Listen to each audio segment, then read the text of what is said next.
Vamos a cambiar de tema. El idioma español sigue siendo fuerte dentro de la política estadounidense, así lo revela el más reciente informe del Hispanic Council, que analizó el uso del español que hacen los 435 congresistas y 100 senadores de la Unión Americana. De los 441 miembros de la Cámara de Representantes, 62 han usado el idioma en su comunicación en línea, es decir, el 14%. Los representantes de Nevada, Connecticut, Colorado y Massachusetts son los que más lo usan dentro del legislativo. De los 241 republicanos, tan solo 10 usan el castellano en su comunicación digital. Esto representa el 4.15%.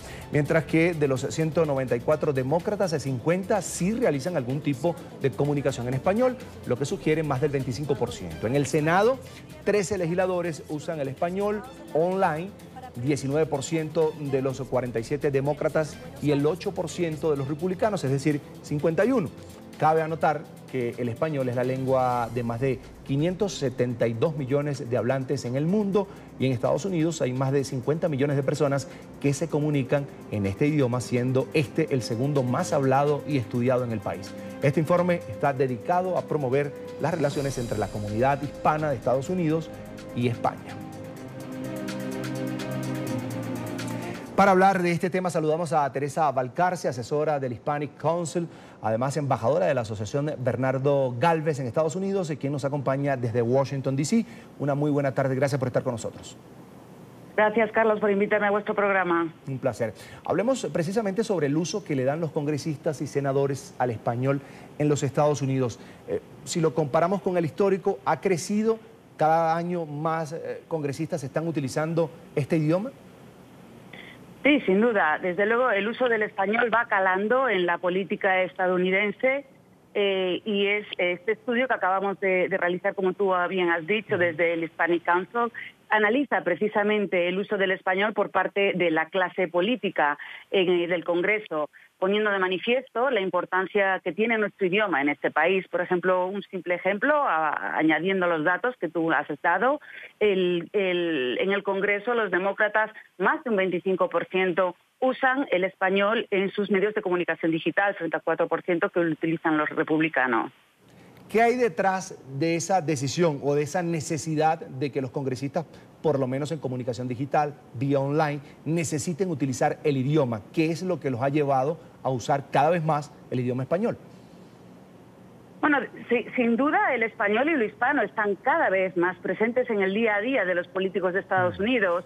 Y lo que hay detrás de ello es que casi un 16% de la población de Estados Unidos es hispanoparlante. Se calcula que en el 2050 este porcentaje aumentará un 26.6%. Si hace 50 años no llegaban ni a los 10 millones de hispanos en Estados Unidos, se calcula que para el 2050 vamos a ser 106 millones de hispanos en este país. Son cifras, por supuesto, muy a tener en cuenta, no se pueden ignorar y demuestran el peso fuerte que tiene nuestra comunidad en este país. Y los políticos así lo ven y por eso están haciendo todo lo que están haciendo. Ahora, también los estadounidenses ven el español como una asignatura obligatoria desde la educación básica. ¿Esto tiene realmente importancia para la sociedad estadounidense?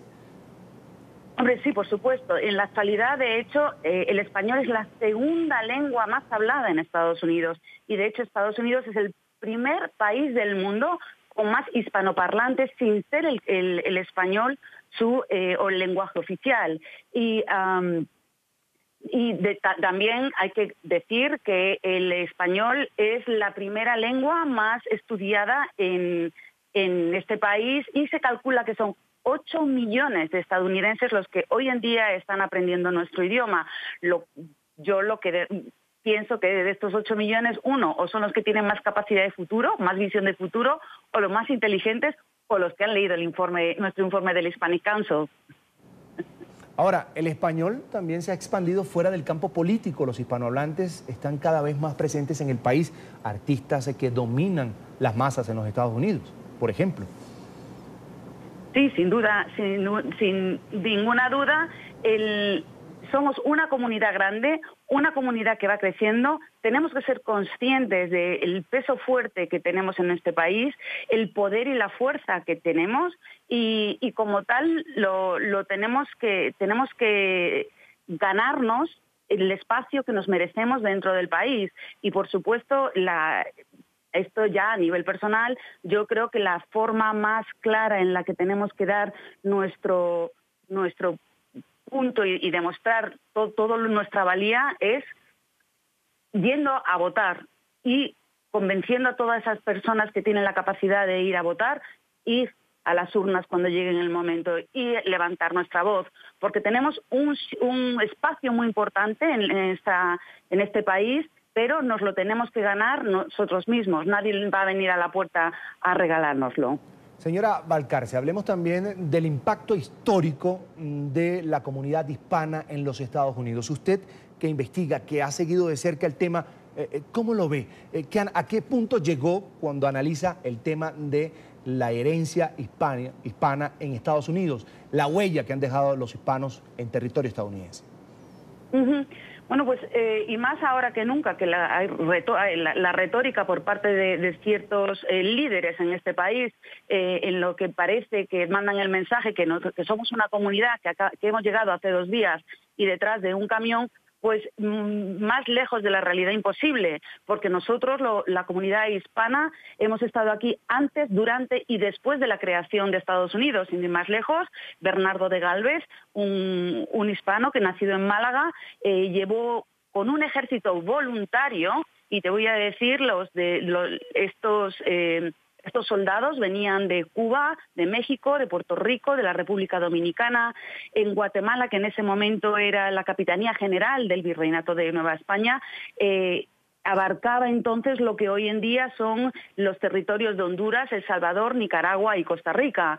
Pues con todos estos soldados, el Bernardo de Galvez lideró y ganó el sur para los patriotas, para las colonias, porque a través, teniendo el control del Mississippi, era por donde entraban todas las municiones y provisiones que llegaban desde el Caribe y Europa a las tropas de George Washington al norte, y fue la clave para que George Washington pudiera ganar la guerra. Esto no se nos puede olvidar, tenemos que conocer nuestra historia, porque esto es nuestra comunidad. Este país ha sido creado con nuestra ayuda y con nuestro esfuerzo y con nuestra sangre, porque muchísimos de nosotros no nos damos cuenta que, por ejemplo, el río Hudson en Manhattan se llamaba el río San Antonio. Y el primer inmigrante en Manhattan no fue un neerlandés, no fue un inglés, fue un dominicano. Y el 10-gallon hat que hay en Texas no es porque los cowboys tengan una cabeza de 10 galones, no, porque las españolas le decían a los cowboys tan galante, les quedó tan galán, 10-gallon hat. O sea, nuestra huella, nuestro ADN está en este país desde incluso antes de la creación del mismo. Nos lo tenemos que creer, tenemos que aprenderlo y tenemos que reivindicar nuestro lugar. Tengo una consulta más, ahora que habla de esa necesidad de reivindicar el lugar de los hispanos en los Estados Unidos. ¿Qué tanto ha golpeado esa imagen, ese arraigo de los hispanos en Estados Unidos, ese discurso nacionalista del presidente Donald Trump? Bueno, pues a mí siempre me gusta ver el lado positivo y proactivo.